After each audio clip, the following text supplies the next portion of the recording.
Hello students, welcome you all.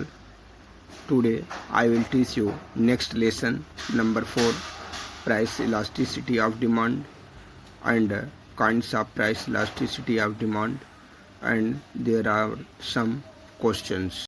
Lesson number 4, price elasticity of demand, मांग की कीमत लोच। प्यारे विद्यार्थियों, जैसा कि मैंने आपको पिछले अध्याय में मांग के नियम के बारे में बतलाया, तो मांग के नियम के अनुसार किसी वस्तु की कीमत तथा उसकी मांग में प्रतिलोम अर्थात विपरीत संबंध होता है।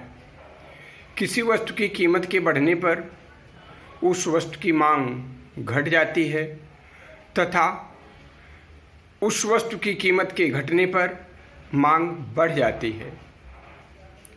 परंतु यहाँ पर अर्थशास्त्रियों के लिए ये जानना अति आवश्यक है कि कीमत में परिवर्तन होने के परिणाम स्वरूप मांगी जाने वाली वस्तु की प्रतिक्रियात्मकता क्या होगी। इसके लिए आपको मांग की कीमत लोच का अध्ययन करना पड़ेगा। मांग की कीमत लोच क्या है? अर्थशास्त्री श्रीमती रॉबिन्सन के अनुसार किसी कीमत पर मांग की लोच कीमत में थोड़े परिवर्तन के प्रत्युत्तर में क्रय की गई मात्रा के आनुपातिक परिवर्तन को कीमत के आनुपातिक परिवर्तन से भाग देने पर प्राप्त होती है। कहने का तात्पर्य है कि कीमत में परिवर्तन होने के परिणाम स्वरूप मांगे जाने वाली वस्तु की मात्रा में कितना परिवर्तन होगा, मांग की कीमत लोच कहलाती है। मांग की कीमत लोच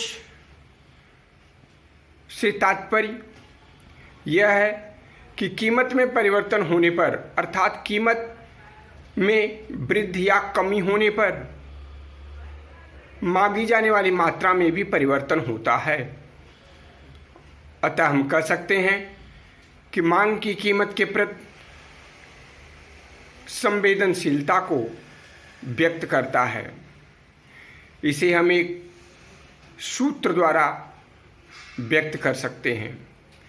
मांग की कीमत लोच बराबर मांग की मात्रा में आनुपातिक परिवर्तन डिवाइडेड बाई कीमत में आनुपातिक परिवर्तन। ED equal delta Q by Q total divided by delta P divided by P। ED elasticity of demand, delta Q मांगी जाने वाली मात्रा में परिवर्तन, Q प्रारंभिक मांग, डेल्टा P कीमत में होने वाला परिवर्तन, P प्रारंभिक कीमत। इस फार्मूला को हम हल कर सकते हैं तथा लिख सकते हैं delta Q divided by Q into P by delta P, that is equal delta Q divided by delta P into P by Q। अतः हम कह सकते हैं कि मांग की कीमत लोच से तात्पर्य कीमत में होने वाले आनुपातिक परिवर्तन के परिणाम स्वरूप मांगी जाने वाली वस्तु की मात्रा में आनुपातिक परिवर्तन ही मांग की कीमत लोच कहलाता है। मांग की कीमत लोच को एक उदाहरण द्वारा समझा जा सकता है। जैसा कि प्रश्न है, किसी वस्तु की कीमत के 10% गिरने से वस्तु की मांग 10 इकाई से बढ़कर 14 इकाई हो जाती है। इसका मतलब ये हुआ कि कीमत के गिरने से मांग में वृद्धि हो रही है। मांग 10 इकाई से बढ़कर 14 इकाई हो जाती है। तो मांग की लोच की गणना कीजिए। जैसा कि मैंने आपको एक फार्मूला बतलाया कि मांग में प्रतिशत परिवर्तन बराबर होगा 14 minus 10 divided by 10 into 100, that is equal 40%।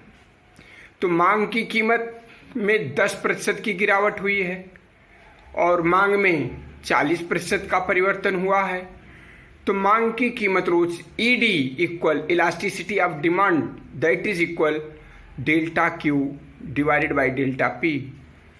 तो डेल्टा क्यू मांग की मात्रा में परिवर्तन that is equal 40% divided by delta P कीमत में परिवर्तन 10, 40 divided by 10 that is equal 4 इकाई। मांग की कीमत रोज को समझने के लिए हम आपको एग्जाम्पल नंबर 2 समझाते हैं। जब कीमत 7 रुपये से बढ़कर 10 रुपये होती है तो किसी वस्तु की मांग 6 इकाई से गिरकर 4 इकाई हो जाती है। इस स्थिति में मांग की कीमत रोज की गणना की थी, जैसा कि मैंने आपको फार्मूला बतलाया, ED equal delta Q by delta P into P by Q. इस फार्मूला की मदद से डेल्टा पी कीमत में होने वाले परिवर्तन को ज्ञात करेंगे। यहाँ पर कीमत 7 रुपये से 10 रुपये होती है, कितना परिवर्तन होता है 10 - 7 that is equal 3 rupees. P प्रारंभिक कीमत है जो कि 7 रुपये है। डेल्टा क्यू मांगी गई वस्तु की मात्रा में परिवर्तन, पहले 6 इकाई थी, अभी गिर करके 4 इकाई हुई, तो कितना परिवर्तन हुआ 4 - 6 दैट इज इक्वल -2। क्यू